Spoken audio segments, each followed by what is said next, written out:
Most orthodontists are, of course, dentists, and I find them more interested in dental alignment than facial appearance. When I chat to them about this, they sincerely don't think that moving the teeth makes really any difference to facial appearance. I originally was interested in this, and I looked at a long series of profile x-rays of patients who'd been treated, some with extractions, some without. But I noticed that regardless of which treatment was carried out, the face nearly always increased in length by 1, 2, sometimes 3 millimeters, occasionally 4 or 5 millimeters, and now and again much more. This had really quite an unfortunate effect on the facial appearance. I think when I chat about it to orthodontists, they mostly feel that this only happens if the treatment isn't correctly done, and they really have no sense that it's likely or that indeed they should warn patients of the risk. I did some research, as I've told you before, on identical twins, partly to discover the effect on the face, and following the treatment by different methods, I asked 10 judges to assess the facial appearance.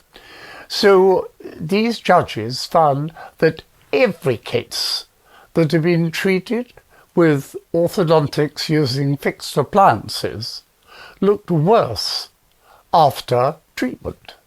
Now, some of them were only very slightly worse. What is interesting, when I was looking at the faces myself, comparing the two, could hardly see any difference. But eventually I would say, well, I think that's slightly better. What surprised me is that the judges in every case agreed with me. So although the difference may be very slight, you can pick it out at once. But anyway, I have had difficulty with this particular subject with orthodontists over many years, and I'm surprised that they themselves have done very little research into facial appearance. Most of their research has been using computer graphics to make changes to faces. But of course, this doesn't really create a realistic face.